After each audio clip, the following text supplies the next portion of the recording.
Journal, séance plénière hier à l'Assemblée nationale. 9 affaires étaient inscrites à l'ordre du jour, dont 4 ont été examinées puis adoptées. C'est le cas du projet de loi autorisant la ratification de l'accord d'assistance administrative mutuelle relative à l'application adéquate de la législation douanière, la prévision, la recherche et la répression des crimes douaniers entre le Congo et le Qatar. Guy Blaise Seydou.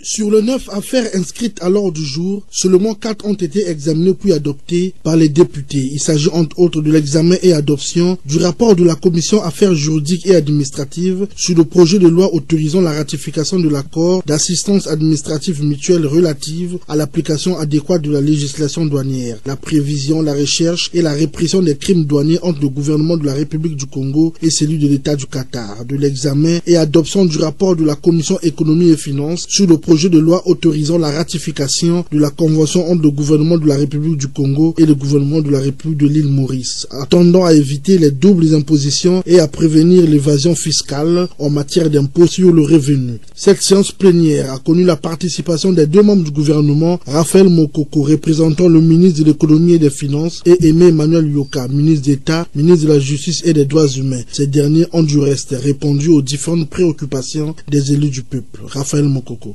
Notre pays est obligé de s'ouvrir, comme l'honorable président de la Commission l'a dit. Nous sommes obligés de nous ouvrir, mais également, lorsque nous sommes en rapport économique et commercial avec un partenaire, à un moment donné, nous nous arrêtons, nous regardons le chemin parcouru, nous évaluons et nous disons, est-ce que nous sommes en train de nous mettre sur un terrain de gagnant-gagnant?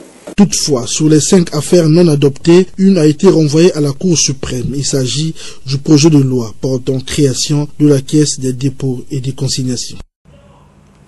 Audience hier au ministère des Ondes économiques spéciales. Le patron de ce département a reçu hier l'envoyé spécial du ministre des Affaires étrangères de la République de Corée. La coopération bilatérale entre les 2 pays était au centre de l'entretien. Reportage Miguel Mongula.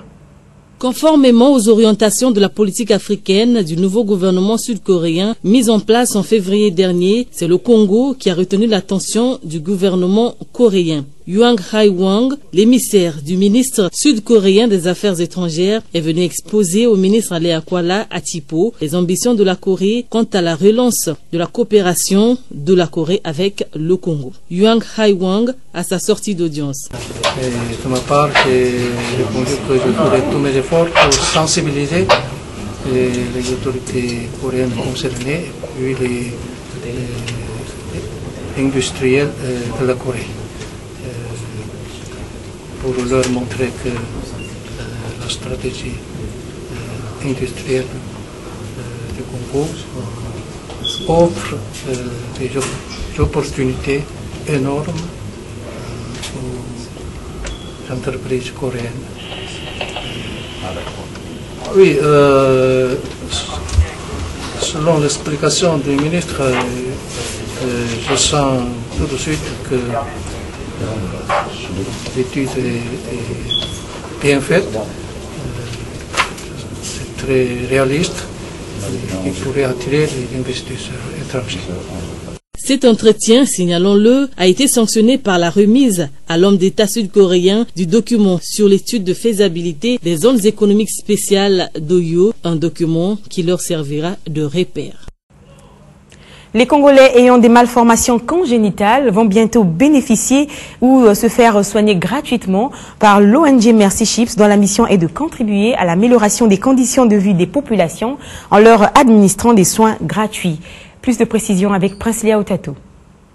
Pour ce recensement, c'est le site du lycée Victor Augagneur qui a été choisi. Celui-ci concerne des personnes atteintes de certaines malformations congénitales, parmi lesquelles la cataracte, la fistule vésico-vaginale et le traumatisme orthopédique. Sur près de 7000 patients présents, seulement plus de 1500 ont été sélectionnés et pour cette première sélection, les départements de Pointe-Noire et du Kwilu ont été concernés. Cette sélection s'est faite et se fait par rapport à l'urgence que présente le patient. Les malades retenus seront ensuite acheminés sur le navire Hôpital Africa Merci, accosté au port autonome de Pointe-Noire depuis le 9 août dernier pour recevoir des soins gratuits. Outre le volet médical, cette mission d'assistance humanitaire procédera aussi à la formation des cadres de santé de notre pays. Ce, grâce au partenariat qui existe entre Merci Ship et le gouvernement congolais qui, vu l'engouement des malades, a souhaité prolonger de 6 mois le séjour de ces médecins spécialistes en terre congolaise. On va tenir compte du nombre qui a été décidé par Merci Chips en termes d'intervention. Ça dépend de la pathologie. Par exemple, pour les yeux, ils ont estimé qu'ils pouvaient opérer 1900 personnes sur l'étendue du territoire. Pour les dents, 22 000 personnes. Pour la chirurgie orthopédique, environ une centaine. Mais c'est toute la nation confondue.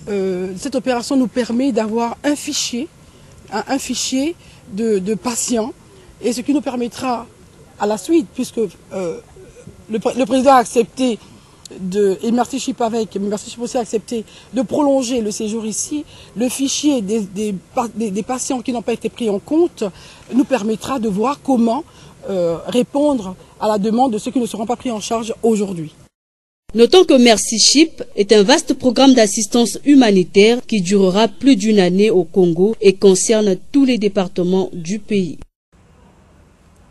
Le procès sur l'affaire du 4 mars 2012, la journée d'hier, a été consacrée aux réquisitions du parquet général. Ainsi, différentes peines ont été requises aux accusés. Emery Patrice Obargui. Lentement et sûrement, l'on s'achemine vers la fin du procès de cette affaire dite du 4 mars 2012. Mais le doute plane encore sur les vrais et faux auteurs de l'incendie qui a fait voler en éclats les casernes militaires de Mpila et plusieurs édifices tant publics que privés. Le ministère public, après moult analyses des faits, décide.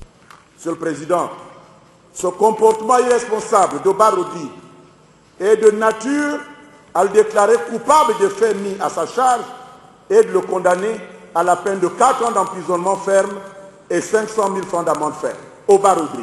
Il a dissipé la somme de 480 millions de francs CFA dont il avait la charge en raison de ses fonctions de directeur général de l'équipement des forces armées congolaises, somme qui, bien entendu, lui avait été remise afin d'assurer la construction de la soute à munitions de Bilolo. Il peut peut-être aujourd'hui jouir de ces centaines de millions. Pense-t-il donc à tous ces morts, même dans le subconscient? Il peut quand même penser que peut-être j'ai commis une faute quelque part, même dans son subconscient. Et nous, justement, nous lions, Monsieur le Président, Monsieur de la Cour, ces deux infractions.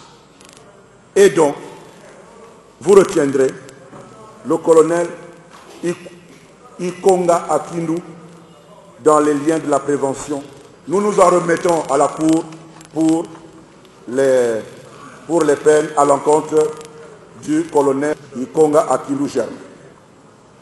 L'inculpation concernant Kakom Kwak Blood est donc relatif à l'incendie volontaire, aux dommages à la propriété immobilière d'autrui, aux assassinats et coups et blessures volontaires. Et donc c'est Kakom qui est à l'origine de tous les maux que les Congolais connaissent aujourd'hui. Des soixantaines de milliards et de milliards que le trésor du Congo est en train de sortir pour indemniser ici, pour donner cela, encore que là aussi, certains agents véreux ne laissent pas passer le sou et aussi y mettent du bec. Vous allez retenir Kakom dans les liens de la prévention de toutes ces infractions et vous allez le condamner à la peine des travaux forcés à perpétuité. Nsourou Marcel, Kakom a été entendu, interrogé. Des confrontations ont été réalisées devant votre bar. Kakom vous a dit qu'il n'a jamais connu le colonel Nsourou. Il vous a dit c'est à la maison d'arrêt que j'ai connu le colonel Nsourou. D'autres vous ont dit c'est à la télé à l'occasion du procès du Beach qu'on a connu le colonel Nsourou. Oui, Kakom est reconnu, comme je venais de le dire, dans les infractions qui sont reprochées, Mais ici, à la barre, à l'occasion de ce procès fait de transparence, un lien n'a pas été fait entre Nsourou Marcel et le sieur Kakom. À moins que la Cour ait à l'encontre de Marcel Nsourou une autre opinion. La sagesse de la Cour est sollicitée. Vous allez vous prononcer sur la situation de Marcel Nsourou et vous déciderez. Ces réquisitions sont donc soumises à la Cour. Celle-ci se prononcera au moment opportun. En attendant, les avocats de la défense entendent assurer une réplique.